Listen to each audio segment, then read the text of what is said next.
नमस्कार दोस्तों, आइए जानते हैं छत्तीसगढ़ की आज की फटाफट बड़ी खबरें।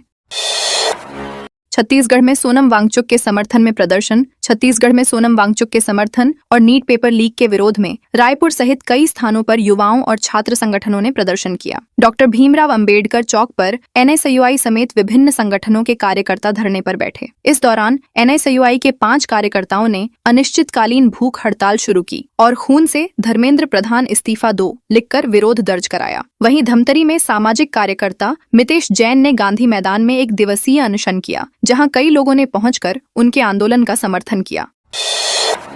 उत्तर छत्तीसगढ़ में 7 दिन भारी बारिश का अलर्ट। मौसम विभाग ने उत्तर छत्तीसगढ़ के कई जिलों में अगले 7 दिनों तक भारी बारिश की चेतावनी जारी की है। रायपुर और सरगुजा संभाग के कुछ क्षेत्रों में गरज चमक और बिजली गिरने की भी संभावना जताई गई है। रायगढ़ में तेज बारिश के कारण कई मोहल्लों और घरों में घुटनों तक पानी भर गया। पिछले 24 घंटे में प्रतापपुर में सबसे अधिक 110 मिमी वर्षा दर्ज की गई। हालांकि पूरे मानसून सीजन में अब तक राज्य में सामान्य से 24% कम बारिश हुई है, जिससे कई क्षेत्रों में खेती को लेकर चिंता बनी हुई है। शिक्षा मंत्री के बंगले के बाहर डटे अतिथि शिक्षक। छत्तीसगढ़ के 1000 से अधिक अतिथि शिक्षक संविलियन, सेवा सुरक्षा, समान वेतन और मानदेय बढ़ाने की मांग को लेकर लगातार आंदोलन कर रहे हैं। दुर्ग में 20 दिनों से धरने पर बैठे शिक्षकों ने सोमवार को शिक्षा मंत्री गजेंद्र यादव के निवास का घेराव किया। बारिश के बीच रैली निकालने के बाद उन्होंने फ्लैशलाइट जलाकर विरोध प्रदर्शन किया और देर रात तक मंत्री के बंगले के बाहर सड़क पर डटे रहे। शिक्षकों का कहना है कि वे वर्षों से दूरस्थ और नक्सल प्रभावित क्षेत्रों में सेवाएं दे रहे हैं, लेकिन आज भी उन्हें स्थायी सुविधाएं नहीं मिली हैं। नाबालिगों के वाहन चलाने पर रायपुर पुलिस सख्त। रायपुर में नाबालिगों द्वारा दोपहिया वाहन चलाने की बढ़ती घटनाओं को देखते हुए यातायात पुलिस ने विशेष अभियान चलाया। शहर के विभिन्न स्कूलों के बाहर की गई जांच में 61 नाबालिग छात्र वाहन चलाते हुए पकड़े गए। स्केची के वाद्य तुनके के अभिभावकों को यातायात मुख्यालय बुलाकर काउंसलिंग की गई और भविष्य में बच्चों को वाहन नहीं देने की हिदायत दी गई। पुलिस ने स्पष्ट किया कि नियमों का उल्लंघन दोबारा मिलने पर कानूनी कार्रवाई की जाएगी। अभियान का उद्देश्य सड़क सुरक्षा बढ़ाना और दुर्घटनाओं पर रोक लगाना है। सर्पदंश नहीं, फिर भी मिला 4 लाख मुआवजा। बिलासपुर में सामने आए फर्जी सर्पदंश मुआवजा घोटाले की जांच लगातार आगे बढ़ रही है। इस मामले में अब तक डॉक्टरों, पुलिसकर्मियों और तहसील कर्मचारियों समेत 17 लोगों को गिरफ्तार किया जा चुका है। जांच में खुलासा हुआ कि एक संगठित गिरोह फर्जी दस्तावेज तैयार कर सर्पदंश से मौत दिखाकर मुआवजा दिलाने का काम करता था। पुलिस ने कई अलग अलग एफआईआर दर्ज कर कार्रवाई तेज कर दी है। मामले में कुछ डॉक्टरों के फरार होने की भी जानकारी सामने आई है, जिनकी तलाश जारी है। रायगढ़ में ओवरलोडिंग स्कूली ऑटो पर पहली बार चेतावनी। रायगढ़ जिले में स्कूली ऑटो में क्षमता से अधिक बच्चों को बैठाने की शिकायतों के बाद यातायात पुलिस ने विशेष जांच अभियान शुरू किया है। पहले चरण में नियम तोड़ने वाले ऑटो चालकों को चेतावनी देकर छोड़ा गया, लेकिन दोबारा उल्लंघन मिलने पर मोटर वाहन अधिनियम के तहत सख्त कार्रवाई की चेतावनी दी गई है। अभियान शुरू होने से पहले ट्रैफिक डीएसपी उत्तम प्रताप सिंह ने स्कूल प्रबंधन और ऑटो चालक संघ के प्रतिनिधियों के साथ बैठक कर बच्चों की सुरक्षा सुनिश्चित करने और निर्धारित क्षमता का पालन करने के निर्देश दिए।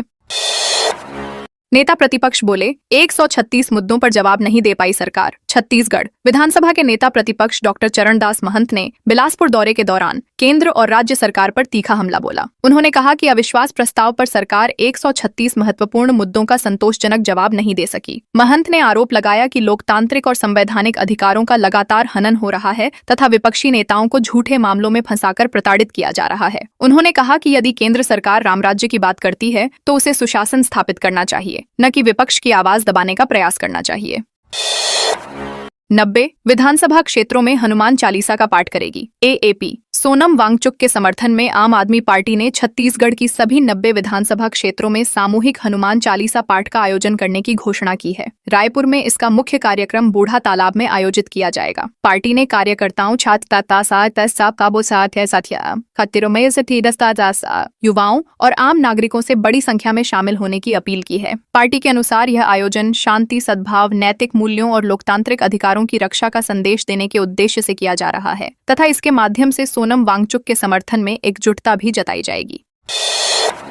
25 जुलाई तक ईओडब्ल्यू की रिमांड पर रहेंगे। AP Tripathi Chhattisgarh state marketing corporation limited के 172 करोड़ रुपए के कथित ओवरटाइम भुगतान घोटाले में गिरफ्तार पूर्व प्रबंध संचालक अरुणपति त्रिपाठी की ईओडब्ल्यू रिमांड 25 जुलाई तक बढ़ा दी गई है। शुरुआती 3 दिन की रिमांड पूरी होने के बाद जांच एजेंसी ने उन्हें विशेष न्यायालय में पेश किया। अदालत ने जांच की आवश्यकता को देखते हुए 4 दिन की अतिरिक्त रिमांड मंजूर कर ली। इस दौरान ईओडब्ल्यू घोटाले से जुड़े वित्तीय दस्तावेजों, भुगतान प्रक्रिया और अन्य आरोपियों की भूमिका की गहन जांच करेगी।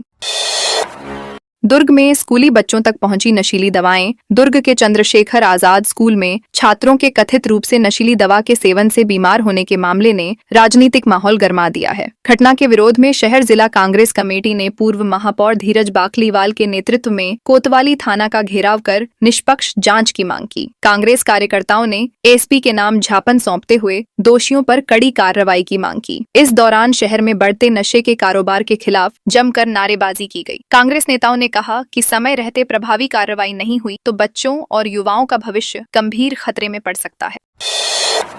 छत्तीसगढ़ में सोनम वांगचुक के समर्थन में आंदोलन। छत्तीसगढ़ में सोनम वांगचुक के समर्थन और नीट पेपर लीक के विरोध में रायपुर सहित कई स्थानों पर युवाओं और छात्र संगठनों ने प्रदर्शन किया। डॉक्टर भीमराव अंबेडकर चौक पर एनएसयूआई समेत विभिन्न संगठनों के कार्यकर्ता धरने पर बैठे। इस दौरान एनएसयूआई के 5 कार्यकर्ताओं ने अनिश्चितकालीन भूख हड़ताल शुरू की और खून से धर्मेंद्र प्रधान इस्तीफा दो लिखकर विरोध दर्ज कराया। वहीं धमतरी में सामाजिक कार्यकर्ता मितेश जैन ने गांधी मैदान में 1 दिवसीय अनशन किया। आंदोलन में बड़ी संख्या में युवाओं और सामाजिक संगठनों ने भाग लेकर अपना समर्थन भी व्यक्त किया।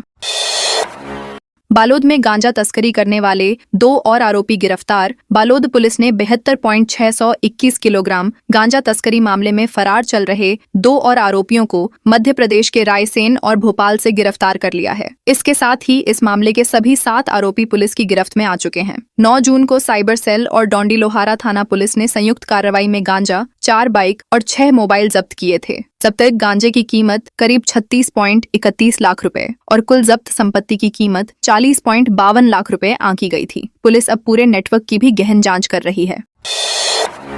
पुलिस ने 31 लाख के गुम मोबाइल मालिकों को लौटाया। सरगुजा पुलिस ने साइबर सेल और जिले के सभी थाना चौकी की संयुक्त कार्रवाई के तहत गुम और चोरी हुए 129 मोबाइल उनके असली मालिकों को वापस सौंप दिए। एसएसपी राजेश अग्रवाल और अन्य अधिकारियों ने लोगों को उनके मोबाइल लौटाए। सर्विलांस तकनीक की मदद से पिछले 5 महीनों में बरामद किए गए इन मोबाइलों की कुल कीमत लगभग 31 लाख रुपए बताई गई है। अपना खोया मोबाइल वापस मिलने पर लोगों ने पुलिस का आभार जताया। पुलिस ने कहा कि आगे भी इस तरह का अभियान लगातार जारी रहेगा। ट्रेडिंग कंपनी के नाम पर 19 लाख की ठगी। दुर्ग जिले में शेयर ट्रेडिंग में निवेश के नाम पर एक ड्राइवर से 19 लाख रुपए की ठगी का मामला सामने आया है। आरोपियों ने 28 महीने में रकम 4 गुना करने और हर महीने 10 से 12% रिटर्न देने का लालच देकर निवेश कराया। मामले में पुलिस ने तृप्ति साहू नाम की एक महिला को गिरफ्तार किया है। जांच में उसके कई बैंक खातों में संदिग्ध लेन देन मिलने की बात सामने आई है। पुलिस के अनुसार निवेशकों से जुटाई गई रकम का इस्तेमाल निजी खर्चों में किया जा रहा था और मामले की जांच जारी है। स्वामित्व योजना में पटवारी पर वसूली के आरोप। बेमेतरा जिले के ग्राम निनवा की पटवारी अंबा उपाध्याय पर स्वामित्व योजना के तहत डिजिटल रिकॉर्ड में नाम दर्ज कराने के बदले अवैध वसूली करने का आरोप लगा है। कई गांवों के ग्रामीणों ने कलेक्टर को ज्ञापन सौंपकर निष्पक्ष जांच और कार्रवाई की मांग की। आरोप है कि ड्रोन सर्वे के बाद नाम दर्ज करने के लिए 20 से 30 हजार रुपए तक की मांग की जा रही है। पैसे नहीं देने पर काम रोकने और रिकॉर्ड में नाम दर्ज नहीं करने की धमकी भी दी जा रही है। प्रशासन से मामले की जांच कराने की मांग उठी है। बालोद में मानसिक रूप से विक्षिप्त युवती से गैंगरेप। बालोद जिला मुख्यालय के पर्यावरण पार्क के पास झाड़ियों में 26 वर्षीय मानसिक रूप से विक्षिप्त और बेघर युवती अर्धनग्न व अचेत अवस्था में मिलने के बाद पुलिस ने सामूहिक दुष्कर्म की आशंका में मामला दर्ज किया है। राहगीरों की सूचना पर डायल 112 की टीम मौके पर पहुंची और युवती को जिला अस्पताल में भर्ती कराया। उपचार के बाद उसे सखी सेंटर भेजा गया है। पुलिस ने मेडिकल जांच और अन्य साक्ष्य जुटाने की प्रक्रिया शुरू कर दी है तथा आरोपियों की पहचान कर उन्हें गिरफ्तार करने के लिए जांच तेज कर दी गई है।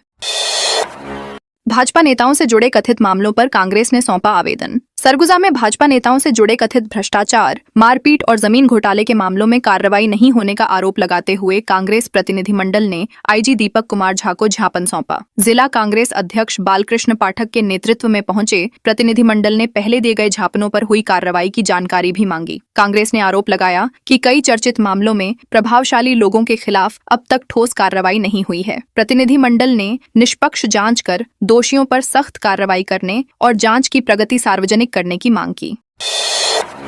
दंतैल हाथी ने बाइक सवार पर किया हमला। सूरजपुर जिले के प्रतापपुर वन परिक्षेत्र में सड़क किनारे मौजूद एक दंतैल हाथी ने गुजर रहे बाइक सवार पर हमला करने की कोशिश की। युवक खतरा भांपकर बाइक छोड़कर भाग गया और सुरक्षित बच निकला। इसके बाद हाथी ने सूंड और पैरों से बाइक को कई बार पटककर पूरी तरह क्षतिग्रस्त कर दिया। पूरी घटना का वीडियो सोशल मीडिया पर वायरल हो गया है। वन विभाग ने लोगों से हाथियों की मौजूदगी वाले क्षेत्रों में सतर्क रहने और सुरक्षित दूरी बनाए रखने की अपील की है, ताकि किसी प्रकार की अप्रिय घटना से बचा जा सके।